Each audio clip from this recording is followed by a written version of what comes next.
अस्सलाम वालेकुम नाज़रीन, मां कलसूम किचन मां तव्हां सां गॾु। वधिक वीडियो ॾिसण लाइ असांजे यूट्यूब चैनल खे सब्सक्राइब, फेसबुक पेज खे लाइक ऐं ट्विटर अकाउंट खे फॉलो करणु न विसारींदा।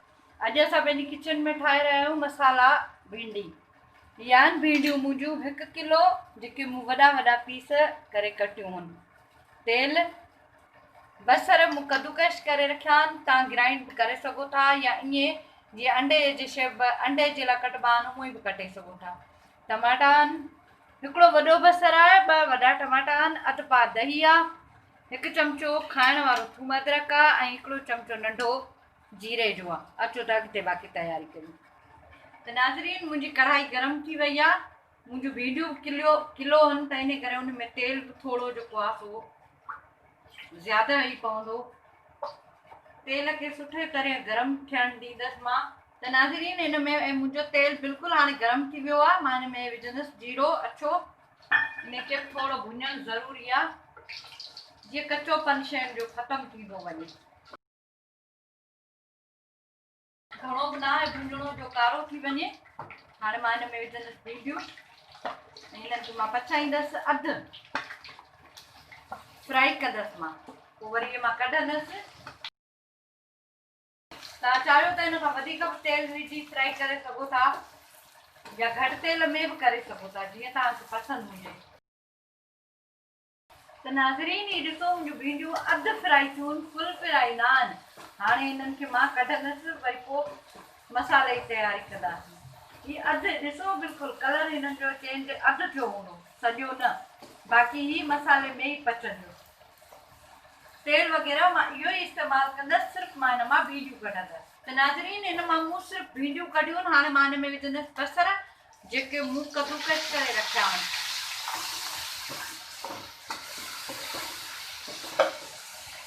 हिननि खे बि एतिरो पचाइणो आहे हिननि जो कचोपन ख़तमु थी वञे, पाणी ख़तमु थी वञे, सफ़ा ॻाढ़ा न आहिनि कारा। त नाज़रीन, ही ॾिसो मुंहिंजा बसर पची विया आहिनि ऐं थोरा थोरा ॻाढ़ा बि जेको आहे सो थियणु शुरू थिया आहिनि। इहे सफ़ा दाग न थींदा।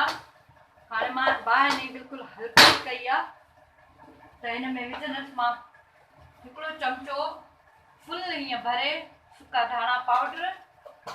तव्हांखे घटि पसंदि आहिनि त घटि विझी सघो था, तव्हांजी भाॼी घटि आहे त उन जे हिसाब सां बि घटि करे सघो था। 1 चमचो लूणु, थोरो अञा ज़्यादा मूं विधो आहे। 2 चमचा भरे मूं ॻाढ़ा मिर्च विधा आहिनि। तव्हांखे घटि पसंदि आहिनि त घटि विझो, वधीक पसंदि आहिनि त वधाए सघो था। 1 चमचो मूं हेड विधी आहे। मूं गरम मसालो अञा इस्तेमालु न कयो आहे। ऐं सावा मिर्च आहिनि जेके मूं कटे रखिया हुआ।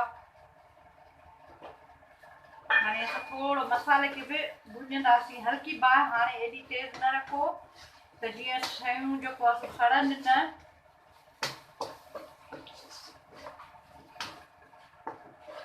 ॾाढियूं सुठियूं भिंडियूं ठहंदियूं आहिनि, तव्हां ज़रूरु ट्राए कजो। हिकिड़ो दफ़ो खाईंदो बार बार पचाईंदव। कोशिशि कंदो रहे माण्हू, हिकिड़ी शइ मां माण्हू तंग अची थो वञे। ऐं ॾिसो मुंहिंजो मसालो बि हाणे भुॼी चुको आहे। हाणे हिन में मां विझंदसि इहा पंहिंजी थूम ऐं अदरक जो बि हिते ई विझणो आहे।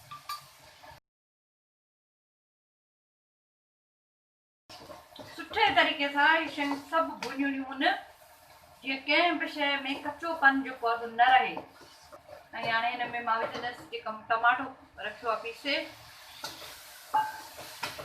ऐं हिनखे एसी ताईं मां भुञंदसि जेसि ताईं हिन जो पाणी ख़तमु थी वञे, वापसि ई मसालो तेल ते अची वञे।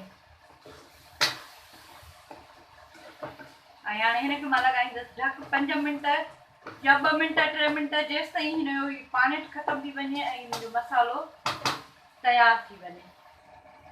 त नाज़रीन, हीउ ॾिसो मुंहिंजो मसालो बिल्कुलु पची वियो आहे। तेल हिन हाणे छॾे ॾिनो आहे ऐं हिन मसाले जो कलर बि ॾिसो। सोचो जॾहिं मसालो इहो आहे त भिंडियूं छा थींदियूं। हाणे हिन में असां विझंदासीं पंहिंजो आख़िरी जेको आहे आइटम, उहो आहे दही। सुठे तरीक़े सां दहीअ खे फेटे, सुठे तरीक़े सां दहीअ खे फेटे ऐं विझो, ऐं हल्की बाहि ते, न त दही बि खीर वांगुरु ई फिटी पवंदी आहे। हिनखे बि एसी ताईं पचाईंदासीं जेसि ताईं पंहिंजो पाणी दहीअ जो बि ख़तमु थी वञे।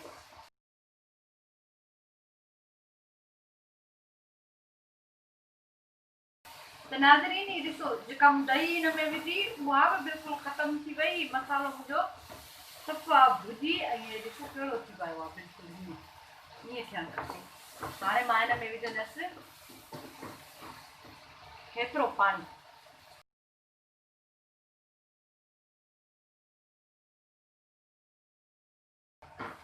ऐं हिन में विझंदसि मां पंहिंजूं भींडियूं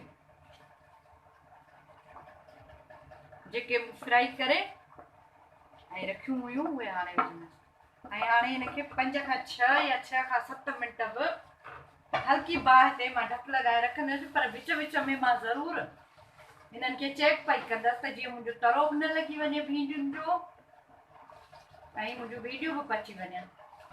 त नाज़रीन ही ॾिसो मुंहिंजूं भींडियूं हींअर बिल्कुलु तयारु आहिनि। हिन जो पाणी जेको मूं थोरो विधो उहो ख़तमु थी वियो ऐं भींडियुनि जो कलर बि तव्हांखे ॿुधाईंदो हूंदो। हिनखे हल्के हथ सां ईअं हलायो, घणी न घुमाइण जी ज़रूरत कोन्हे, न त भींडियूं ॻरी सघनि थियूं। ऐं हिन जो मसालो ॾिसो ऐं ख़ुशबू त छा आहे। तव्हां चाहियो त तव्हां इन में ई थोरी ग्रेवी बि रखी सघो था। मुंहिंजे घर में कंहिंखे ग्रेवी पसंदि न आहे, इन करे तव्हां चाहियो त ग्रेवी बि रखी सघो था। ॾिसो आख़िर में मां हिन ते थोरो लीमो विझंदसि, छो त लीमो पहिरियों विझण सां लीमो कड़ो थी थो वञे, इन करे थोरो बसि ज़रूरी आहे। उमेद त तव्हांखे पसंदि आयूं हूंदियूं, ज़रूरु ट्राए कजो, पंहिंजे दोस्तनि खे शेयर कयो, पंहिंजे घरवारनि खे खारायो, मूंखे सुठा सुठा कमेंट्स कयो, दुआउनि में यादि कजो। सदाईं गॾु। अल्लाह हाफ़िज़।